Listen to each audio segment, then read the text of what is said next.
Bienvenue à la maison. Au travers de ce podcast, vous pouvez entendre le message de notre célébration au Lexington Café. Bonne écoute!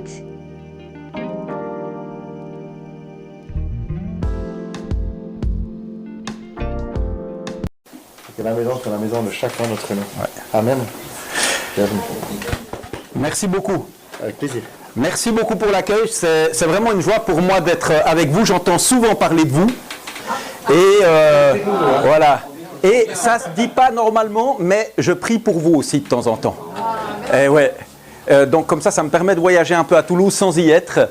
Donc très content d'être avec vous ici ce soir. Vous avez les salutations de ma femme Sandrine qui n'a pas pu faire tout ce voyage avec moi. Voilà, on habite, après 22 ans en France, on est retourné habiter en Suisse, mais en fait en Suisse j'y suis pas beaucoup. J'habite à Neuchâtel, près d'un magnifique lac. C'est joli, hein? Oh.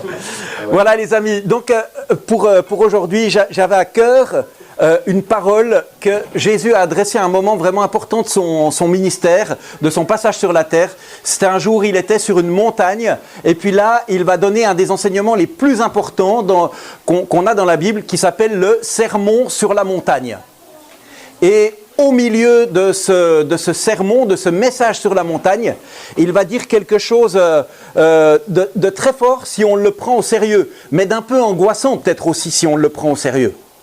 Il dit ceci, il dit « Cherchez premièrement le royaume de Dieu et sa justice, et toutes choses vous seront données par-dessus. » Cherchez premièrement le royaume de Dieu. C'est quoi le royaume de Dieu?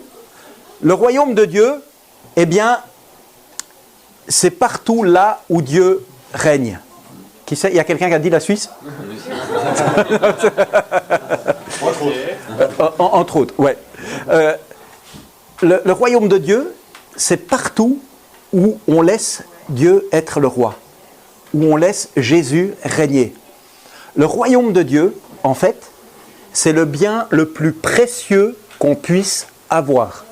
Il n'y a rien de mieux que ça. Quand tu entres dans le royaume de Dieu, quand tu vis dans le royaume de Dieu, tout change. Ta vie change et tu sais ce que tu découvres? Tu découvres ce pourquoi tu as été créé. Des fois dans la vie, on est un peu paumé, on est un peu perdu, parce qu'en fait, on ne sait pas vraiment pourquoi on est là, ou on a l'impression que ce qu'on vit et ce qu'on fait n'est pas vraiment connecté avec ce que tout au fond de nous, on sent qu'on devrait être ou qu'on devrait vivre. Et quand tu laisses le royaume de Dieu être dans ton cœur, tu te connectes avec celui qui t'a créé, celui qui te connaît, celui qui sait pourquoi il t'a fait et comment il t'a fait. Et là, ta vie commence de trouver son chemin, de retrouver son équilibre. Et c'est pour ça que c'est tellement important de chercher, premièrement, à ce que Dieu soit le roi, à ce que Jésus soit le roi dans ma vie. Et quand tu laisses Jésus devenir le roi dans ta vie, ça commence de changer des choses, premièrement, dans ton cœur. C'est là que le changement commence. Et ce qui est extraordinaire, c'est que quand ton cœur commence d'être changé, qu'est-ce qui se passe? Ça change tes relations, déjà, par exemple, dans ta famille. Ça change la manière dont tu vois ton frère, ta sœur, ton père, ta mère, ton cousin, ta cousine. Ça change ton regard sur les autres. Mais ça ne fait pas que ça. Moi, ce que ça a fait à un moment donné, ça a changé mon regard sur la création. Pendant les premières années de ma vie, je ne voyais pas la beauté des fleurs, je ne voyais pas la beauté de la nature. Et à un moment donné, c'est comme si mes yeux se sont ouverts sur des choses que je ne voyais pas avant. Mais ça change aussi la manière dont tu gères ton argent. Ça change la manière dont tu gères tout ce qui passe entre tes mains. Si tu es artiste, ça va changer la manière dont tu peins, ça va changer la manière dont tu fais de la musique, ça va changer toute chose. Si tu es un architecte, ça va changer la manière dont tu dessines les bâtiments. Il y aura quelque chose dans ton cœur, un espace différent dans ton cœur qui fait que tu auras une inspiration. Bienvenue. Je vous remercie. Ouais, il y a encore des places.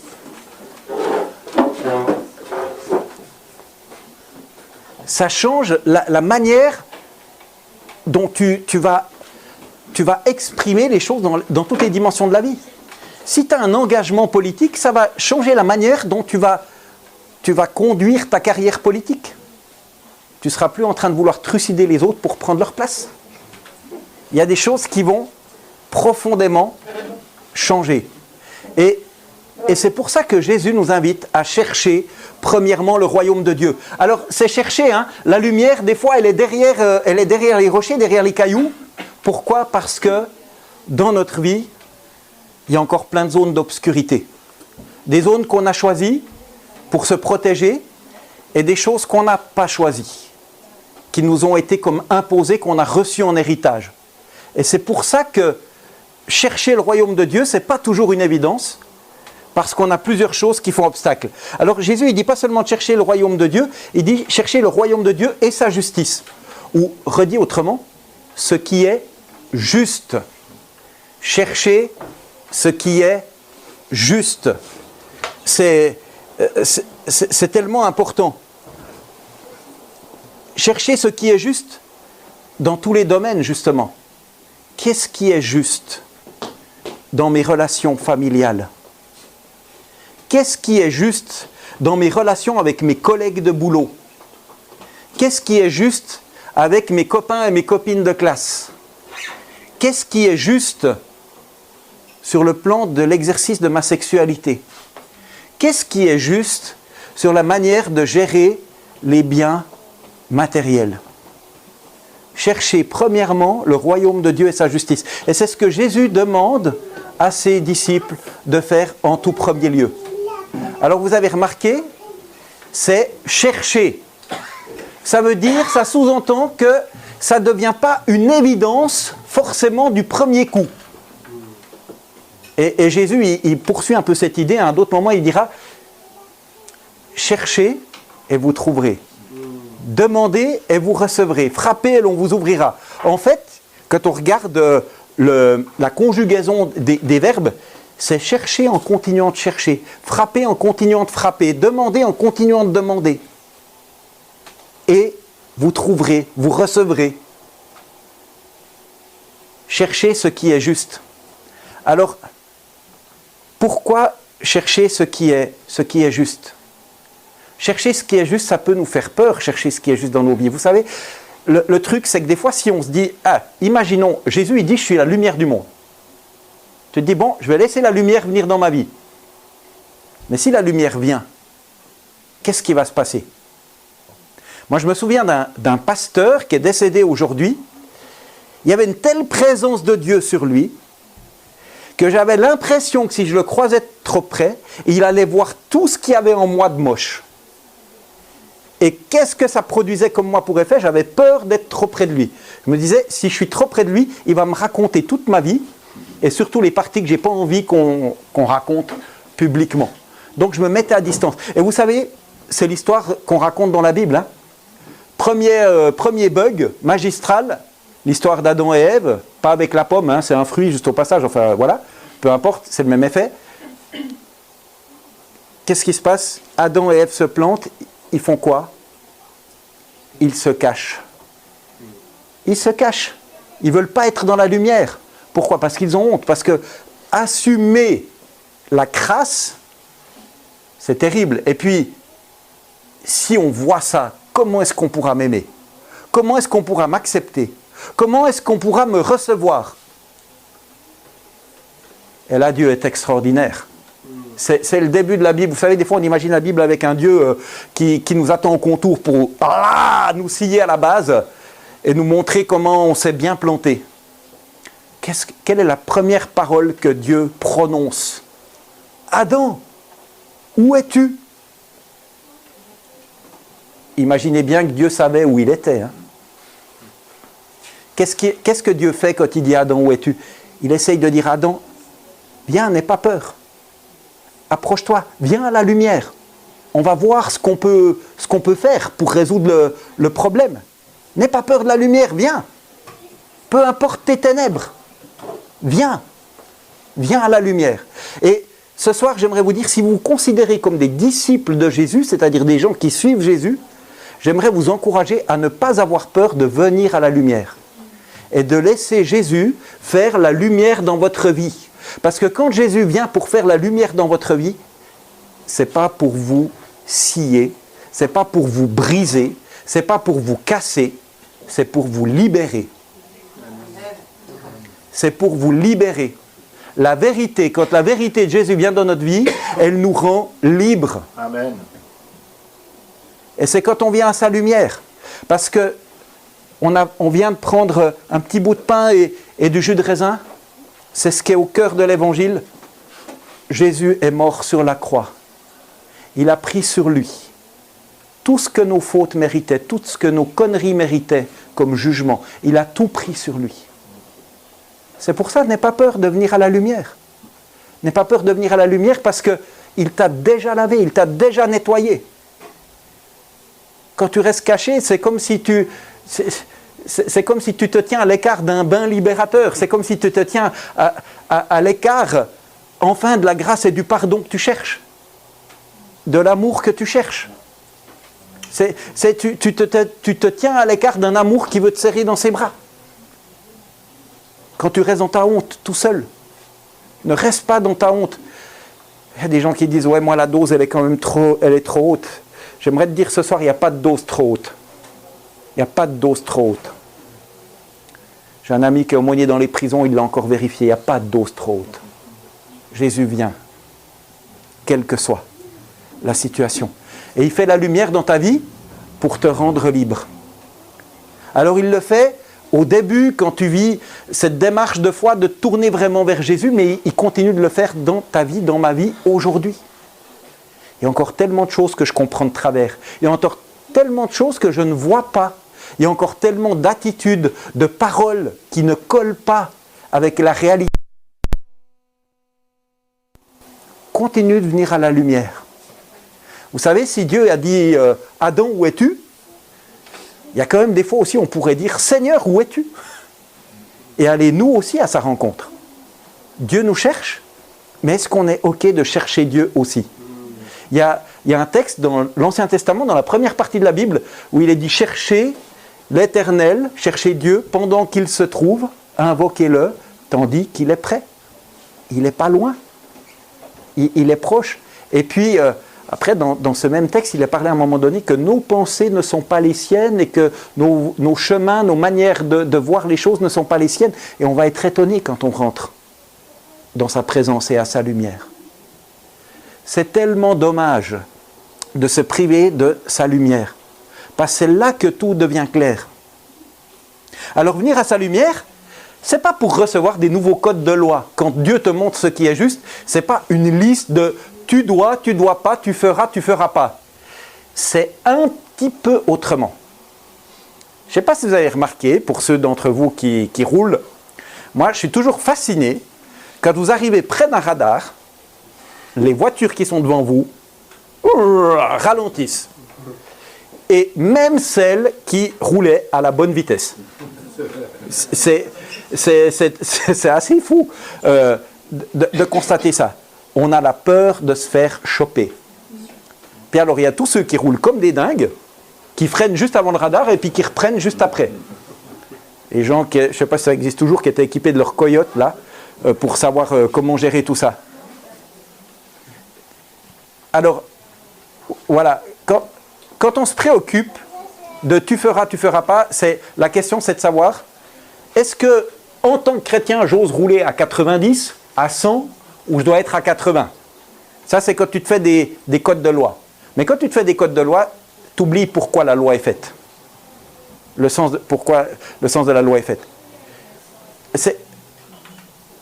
La plupart du temps, nous, quand on est prêt à respecter des règlements, c'est pour ne pas payer l'amende. C'est à cause de la peur de la sanction. Mais ce n'est pas ça qui devrait être le moteur. Et quand tu rentres dans le royaume de Dieu, le moteur change. Quand tu ralentis juste devant le radar, c'est que ça montre que tu n'as pas compris à quoi sert la loi sur les limitations de vitesse. Fondamentalement, elle sert à quoi la loi sur les limitations de vitesse ? À éviter des accidents. Alors on peut, c'est discutable, dire ça, cette vitesse elle est raisonnable, elle n'est pas raisonnable, on peut faire un débat, ok. Mais sur le fond, quand on nous demande une vitesse, c'est pourquoi? C'est une manière d'aimer notre prochain. C'est pas pour faire la différence entre les bons et les mauvais conducteurs. C'est pour préserver des vies. C'est pour préserver des personnes. Et si tu freines devant le radar seulement parce que tu as peur de te choper une amende, c'est que tu n'as pas compris le sens de la loi. Et quand Jésus vient dans ta vie et qu'il te montre ce qui est juste, c'est pas pour te faire peur et te dire si tu loupes le truc, tu vas être cassé. Mais c'est pour te dire, c'est dans l'amour. C'est ça, apprendre à aimer. À un moment donné, Jésus le dit d'une certaine manière, l'apôtre Paul le redit d'une autre manière dans la deuxième partie de la Bible, dans le Nouveau Testament. Il dit que l'accomplissement de la loi, c'est quoi? Le résumé de la loi, c'est aime ton Dieu de tout ton cœur, de toute ton âme, de toute ta pensée, et aime ton prochain comme toi-même. Et quand tu aimes, selon Dieu, tu accomplis la loi. Tu n'as plus à te poser la question, c'est juste, c'est pas juste. Est-ce que je peux aller à 85, à 84, à 83? Tu n'es plus dans ce genre de truc. Tu es ailleurs. En fait, quand tu cherches le royaume de Dieu, l'objectif c'est quoi?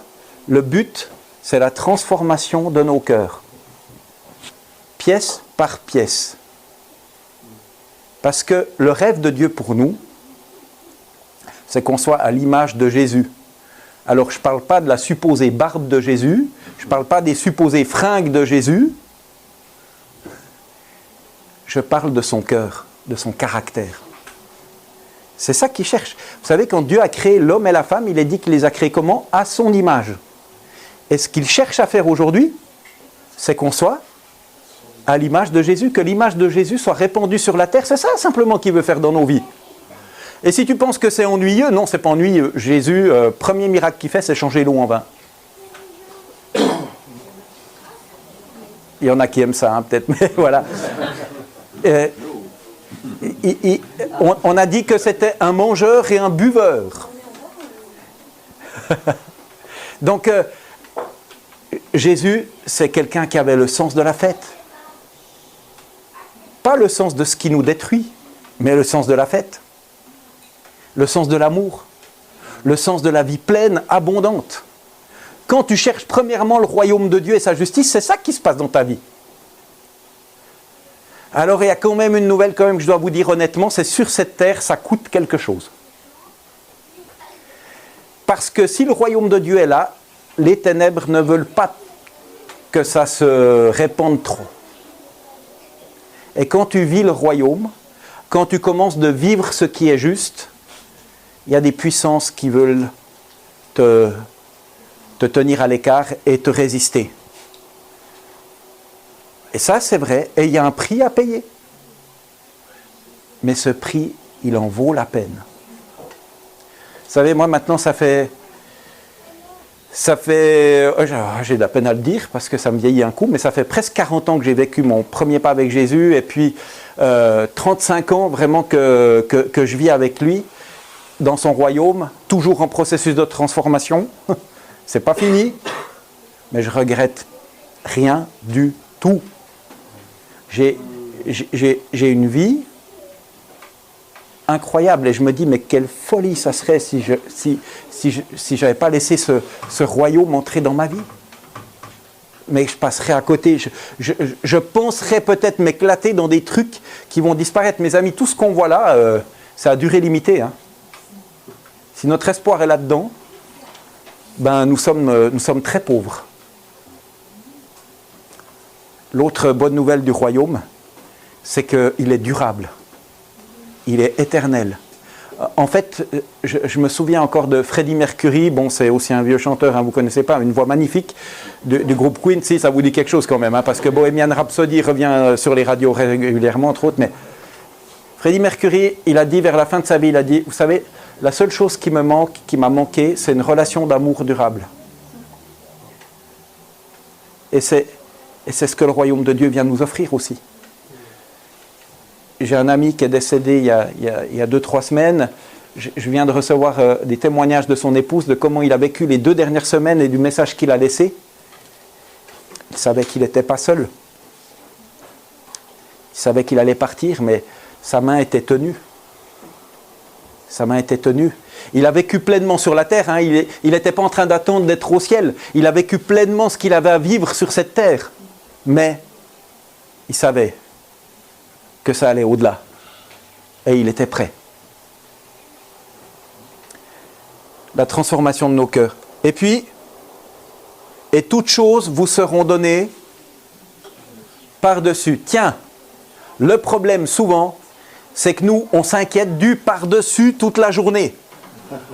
Qu'est-ce que je vais avoir comme boulot? Comment je vais payer mon loyer? Comment est-ce qu'on pourrait m'aimer? Et ça, c'est le par-dessus. Nous, on met souvent la loco derrière les wagons. Alors, tu peux rouler quand même, hein, mais ça va quand même beaucoup mieux. Tu vois pas très bien où tu vas. Merci pour cette observation brillante. Effectivement, ça peut être un peu ennuyeux. Donc laisse le roi être devant. Et j'aimerais maintenant finir par un ou deux témoignages. De comment, vous savez, moi, les premières années de ma vie chrétienne, en fait, j'étais pas sûr que mes prières dépassent le plafond. Pendant 3 ans, je priais, mais honnêtement, comme je ressentais rien, je savais pas si ça allait beaucoup plus loin que ça. Il y a des gens, ils vivent des moments de révélation, c'est le feu, les flammes et tout ça. Moi, c'était pas mon cas. Moi, ça a commencé un peu dans le brouillard. Mais j'ai vécu un voyage où le Seigneur m'a vraiment parlé. 1991, j'ai 19 ans, comme ça vous pouvez savoir quel âge j'ai. Je ne suis pas très futé de l'avoir dit. J'ai un ami qui s'appelle Gilles, qui me dit « Ouais, Franck, cet été, à Cotonou, au Bénin, il y a un service d'été. En fait, c'est une sorte de bouge-ta-ville, mais version Afrique. Ça serait trop bien que tu viennes, qu'on aille ensemble et tout. » Et puis moi, je lui dis, honnêtement, j'avais l'impression que les Européens qui allaient en Afrique, c'était pour faire les petits colons, ça ne m'intéressait pas trop. Donc j'ai dit, non merci Gilles. Puis il a insisté. J'ai fini par m'inscrire. On pouvait s'inscrire pour 2 semaines, 3 semaines ou 4 semaines. J'ai pris 2 semaines pour être sûr que ça ne soit pas excessif.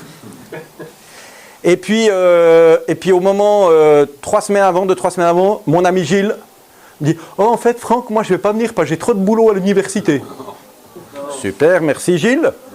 On s'est fait 2-3 trucs. Hein, 2-3, voilà. Toujours est-il, je me vois embarqué dans ce voyage.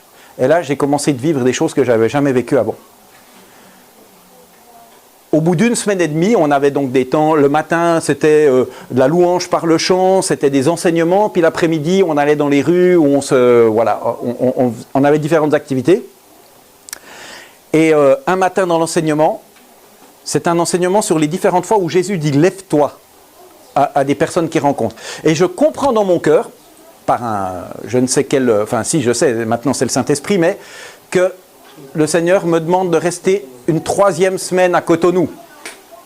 Et là, je me dis, ouais, bon, je vais essayer d'obéir, mais quand même.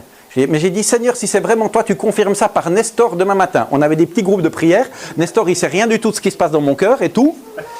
Et le lendemain matin, dans le petit groupe de prière, Nestor, un ami camerounais, à la fin de la réunion, il dit rien. Et je dis, est-ce que tu as quelque chose à me dire? Il me dit, ouais, j'ai fait un rêve cette nuit et le Seigneur te dit, lève-toi. Ok. Je vais à l'aéroport le samedi pour essayer de changer mon billet. Les bureaux sont fermés. Un gars de l'aéroport me dit « Mais il n'y a pas de problème, vous venez lundi, vous aurez votre nouveau billet, il n'y a pas de problème. » Dimanche, l'avion décolle. Je reviens lundi. Écoutez, monsieur, après une longue attente, déjà, votre billet, vous devez le repayer. Et il y a 40 personnes sur la liste d'attente. Donc l'avion, il est plein, plus 40 personnes. À l'époque, j'avais une maman très inquiète et tout. Je vais à la poste, je téléphone pour dire que je vais avoir du retard. Ma maman me pose plein de questions. Je claque mes derniers CFA en poche, la monnaie locale presque. Et je me retrouve avec 150 CFA. Donc à l'époque... C'est pas grand-chose, hein. Voilà, pour ceux qui connaissent. Hein, alors aujourd'hui, c'est moins de 30 centimes d'euros, hein, je crois. À l'époque, c'était le double. Hein. J'étais quand même à 60-65 centimes au niveau de la valeur. Et vous savez, tous les soirs, alors on avait payé notre camp, voilà, mais ben là, en faisant la 3e semaine, je suis en train de me dire, mais j'ai jamais payé en fait les repas en plus. Enfin voilà.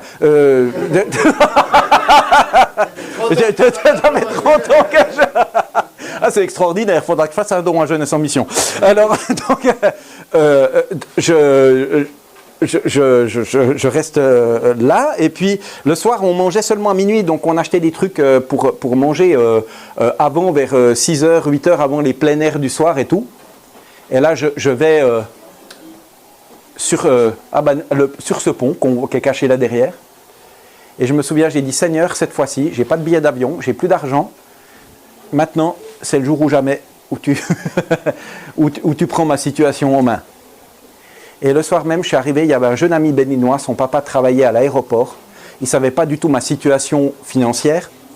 Il arrive et dit « Ah, tiens, c'est une barquette, des repas d'avion, il y en avait en trop, mon père, voilà, alors j'ai pensé que ça pourrait te faire plaisir, je t'en amène une. » C'était du filet de sole avec petites pommes de terre et carottes.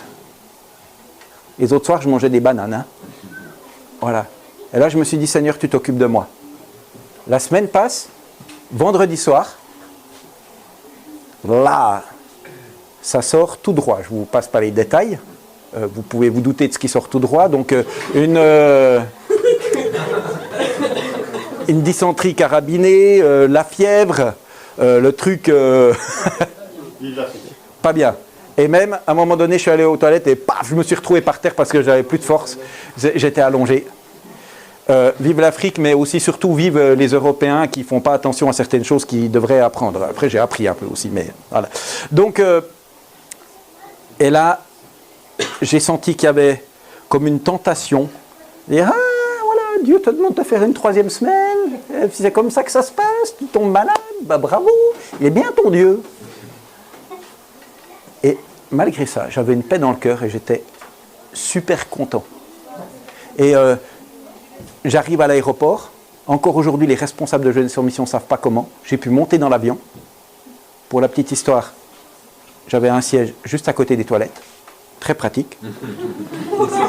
Pour moi et pour les voisins. Ben, c'est des gens qui ont prié pour moi que je sois guéri. Alors des fois, Dieu guérit, puis des fois, Dieu fait d'autres chemins. Et pour moi, c'était un autre chemin. Après, j'arrive... Pour moi, ce jour-là, c'est un autre chemin. Donc, j'arrive en Suisse à la maison. Mes parents n'étaient pas là parce qu'ils étaient en vacances ailleurs en Suisse. Et j'étais en début de déshydratation et je ne le savais pas. Et ça m'était jamais arrivé. Ça faisait 5 ans que j'habitais dans cet endroit, dans ce village. J'étais là depuis 5-10 minutes. Ça sonne à la porte. « Bonjour !» Un accent anglais. « Nous sommes avec l'église protestante évangélique de Peseux. Voilà, on partage l'évangile. » Et là, je dis « Ah, moi, je rentre d'Afrique et tout. » Elle a vu mon état, elle a appelé les voisins et j'étais amené à l'hôpital directement et pris en charge sans aucun problème. Ce que je ne savais pas, c'est que s'il n'y avait pas eu cette personne qui venait, j'aurais pu m'endormir pour un peu trop longtemps. Ok ?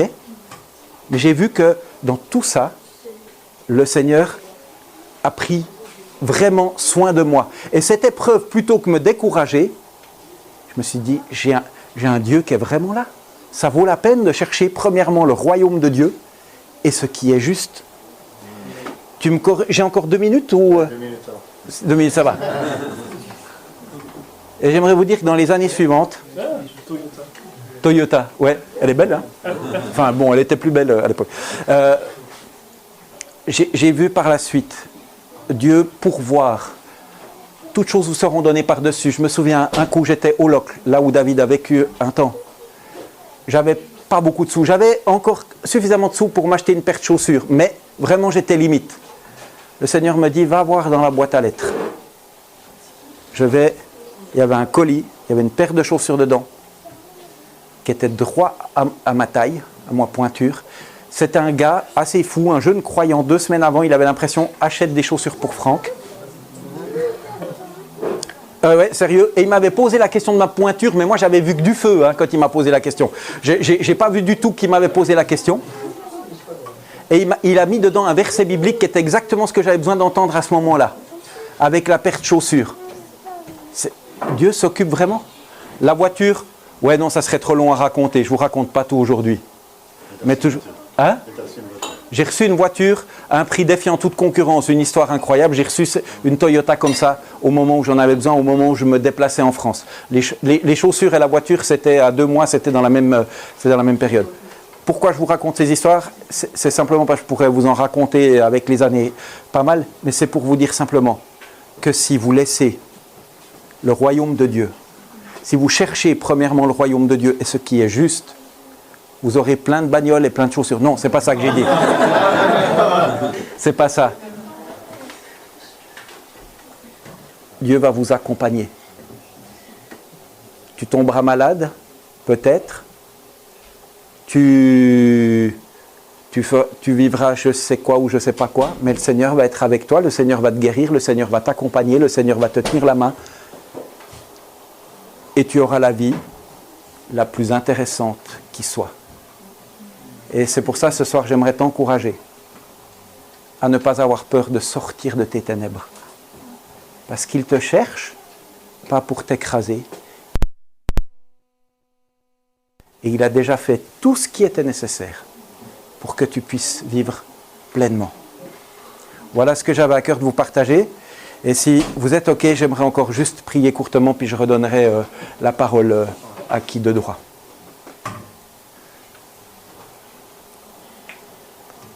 Seigneur, je te remercie pour ton amour. Pas seulement ton amour dans ma vie, mais ton amour pour toutes celles et ceux qui sont là ce soir. Seigneur, tu connais chacune de nos vies, chacune de nos histoires, les brisements, peut-être pour certains les abus,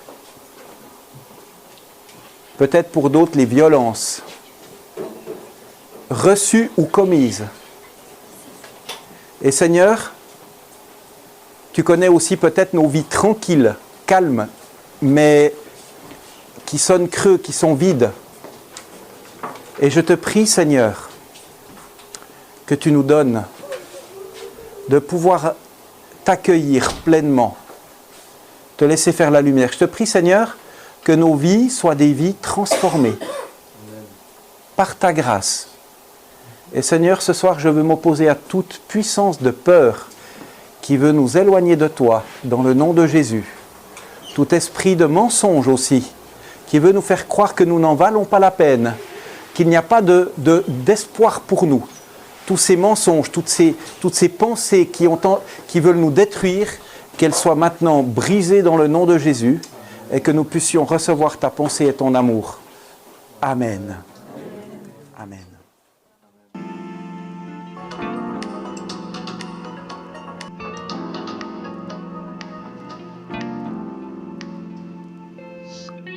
Merci de nous avoir écoutés. Nous espérons que vous avez été bénis et nous prions que vous puissiez vous nourrir de la parole et de la présence de Dieu chez vous. Si vous souhaitez participer à l'une de nos activités ou rentrer en contact avec nous, n'hésitez pas à nous contacter via les réseaux sociaux ou sur égliselamaison.fr.